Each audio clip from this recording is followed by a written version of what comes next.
ಪ್ರೇಮಿಗಳ ದಿನ. ಪ್ರೀತಿಸುವ ಹೃದಯಗಳಿಗೆ ಸಂಭ್ರಮ, ಪ್ರೇಮಿಗಳಿಗೆ ಆತುರ, ತವಕ, ಪುಳಕ. ಅಪ್ಪಂದಿರ ದಿನ, ಅಮ್ಮಂದಿರ ದಿನ, ಸ್ನೇಹಿತರ ದಿನ ಎಂದೆಲ್ಲ ದಿನಾಚರಣೆಗಳನ್ನು ಆಚರಿಸುತ್ತಾ ಇದ್ದೇವೆ. ಅವುಗಳಿಗೆ ಒಂದು ಅರ್ಥವಿದೆ. ಪ್ರೇಮಿಗಳ ದಿನಾಚರಣೆ ಯಾವುದಕ್ಕಾಗಿ ಆಚರಿಸಬೇಕು ಎಂದು ಒಮ್ಮೆ ನಮ್ಮನ್ನು ನಾವು ಕೇಳಿಕೊಳ್ಳಬೇಕು. ಪ್ರೀತಿ ಎಂಬುದು ಜೀವನಕ್ಕೆ ಯಾಕೆ ಬೇಕು? Life is love, but love is not life. ಪ್ರೀತಿ ಅಗತ್ಯ. ಪ್ರತಿಯೊಬ್ಬ ಮನುಷ್ಯನು ಭಾವನಾಜೀವಿ. ಪ್ರೀತಿ ಇರಲೇಬೇಕು. ಕೇವಲ ಮನಸ್ಸುಗಳಿಗೆ ಸಂಬಂಧಿಸಿದ್ದಲ್ಲ, ಅದು ಮನುಷ್ಯನ ಮೆದುಳು, ನೆನಪು, ಭಾವನೆ, ವಿವೇಚನಕ್ಕೆ ಸಂಬಂಧಿಸಿದ್ದು. ಚಿಕ್ಕ ವಯಸ್ಸಿನಲ್ಲಿ ತಾಯಿಯೊಂದಿಗೆ ಪ್ರೀತಿ, ಬೆಳೀತಾ ತಂದೆ, ಆಟವಾಡುತ್ತಾ ಸ್ನೇಹಿತರೊಂದಿಗೆ ಪ್ರೀತಿ, ಪ್ರಾಣಿಗಳೊಂದಿಗೆ ಪ್ರೀತಿ. ಪ್ರೀತಿ ಒಂದು ಅನುಭೂತಿ. ಆದರ್ಶ ಪ್ರೀತಿಗೆ ಉದಾಹರಣೆ, ಪವಿತ್ರ ಪ್ರೀತಿಗೆ ಉದಾಹರಣೆ ರಾಧಾಕೃಷ್ಣರು.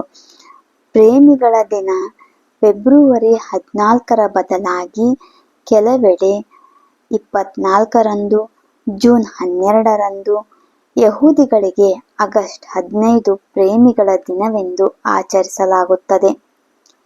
ಕೆಂಪು ಗುಲಾಬಿ ಗ್ರೀಟಿಂಗ್ಸ್ ಕಾರ್ಡ್ ಕೊಟ್ಟು ಮೆಸೇಜ್ ಮಾಡಿದರೆ ಅಲ್ಲ, ಪ್ರೇಮಿಗಳಿಗೆ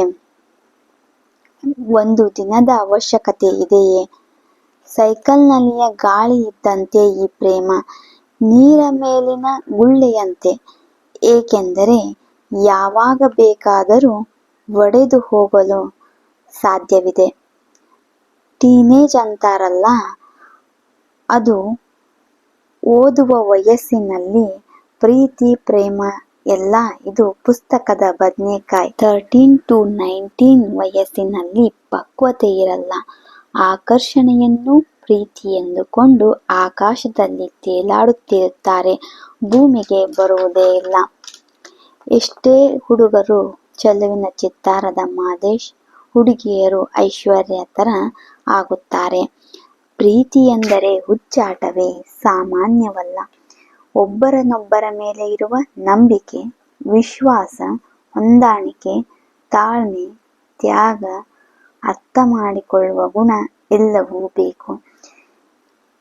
ಇದಕ್ಕೆ ಮದುವೆ ಸಾಕ್ಷಿಯಾಗಬೇಕು. ಮದುವೆಯ ನಂತರ ಪ್ರೀತಿ ಜಾಸ್ತಿಯಾಗಬೇಕು, ಗೌರವವೂ ಜಾಸ್ತಿಯಾಗಬೇಕು. ಮಕ್ಕಳಾದ ಮೇಲಂತೂ ಜಾಸ್ತಿಯಾಗಲೇಬೇಕು. ಪೌರಾಣಿಕ ಕಾಲದಲ್ಲಿ ನಳ ದಮಯಂತಿ, ವಿಶ್ವಾಮಿತ್ರ, ಮೇನಕೆ, ಅರ್ಜುನ ಚಿತ್ರಾಂಗದೆ, ದುಷ್ಯಂತ ಶಕುಂತಲೆ ಇವರೆಲ್ಲರೂ ಪ್ರೇಮ ವಿವಾಹವೇ ಆಗಿದ್ದರು.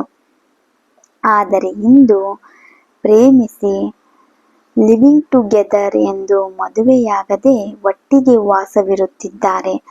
ರೋಮಿಯೋ ಜೂಲಿಯಟ್, ಸಲೀಂ ಅನಾರ್ಕಲಿ ಎಂದುಕೊಂಡು ವಿಚ್ಛೇದನವನ್ನೂ ಸಹ ಪಡೆಯುತ್ತಿದ್ದಾರೆ. ಪ್ರೀತಿ ಬೇಕು, ಆದರೆ ಜವಾಬ್ದಾರಿ ಬೇಡ ಎಂದರೆ ಹೇಗೆ? ಹೊಂದಾಣಿಕೆ ಇಲ್ಲದೆ ಪೊಸೆಸಿವ್ನೆಸ್ನಿಂದಲೂ ಪ್ರೇಮ ವಿವಾಹವಾದವರೇ ಹೆಚ್ಚಾಗಿ ವಿಚ್ಛೇದನಗೊಳಗಾಗುತ್ತಿದ್ದಾರೆ. ಪ್ರೀತಿ ಮಾಡಿ, ಆದರೆ ತಂದೆ ತಾಯಿಗಳನ್ನ ಒಪ್ಪಿಸಿ ಮದುವೆಯಾದರೆ ಸಮಾಜದ ಆರೋಗ್ಯಕ್ಕೆ ಒಳ್ಳೆಯದು. ಹುಡುಗಿ ಸ್ಮೈಲ್ ಕೊಟ್ಟರೆ ಲೈನ್ ಸ್ಟೋರಿ, ಹುಡುಗಿ ಹಾರ್ಟ್ ಕೊಟ್ಟರೆ ಲವ್ ಸ್ಟೋರಿ, ಹುಡುಗಿ ಚಾನ್ಸ್ ಕೊಟ್ಟರೆ ಲೈಫ್ ಸ್ಟೋರಿ. ಬಟ್ ಹುಡುಗಿ ಕೈ ಕೊಟ್ರೆ ಜೀವನವೇ ಕ್ರೈಮ್ ಸ್ಟೋರಿ. ಕೆಲವೊಬ್ಬರು ಪ್ರೀತಿ ಸಿಗಲಿಲ್ಲವೆಂದು ಆತ್ಮಹತ್ಯೆ ಮಾಡಿಕೊಳ್ಳುವುದು, ಆಸಿಡ್ ಎರಚುವುದು ಮಾಡುತ್ತಿದ್ದಾರೆ. ಮದುವೆಯ ನಂತರದಲ್ಲಿ ಪ್ರೀತಿಸುವುದು, ಅದು ನಿಜವಾದ ಪ್ರೀತಿ ಎಂದೆನಿಸಿಕೊಳ್ಳುತ್ತದೆ. ಸಿಗ್ತಾರೆ ಅನ್ನೋದು ಕಲ್ಪನೆ, ಸಿಗಬೇಕು ಅನ್ನೋ ಸ್ವಾರ್ಥ. ಇಷ್ಟ ಆಗೋದು ಆಕರ್ಷಣೆ, ಸಿಗದಿದ್ದಾಗ ಆಗೋದು ವೇದನೆ. ಸಿಗದಿದ್ರೂ ಅವರು ಚೆನ್ನಾಗಿರಲಿ ಅನ್ನೋದು ಪ್ರೀತಿಸೋ ಹೃದಯದ ಭಾವನೆ.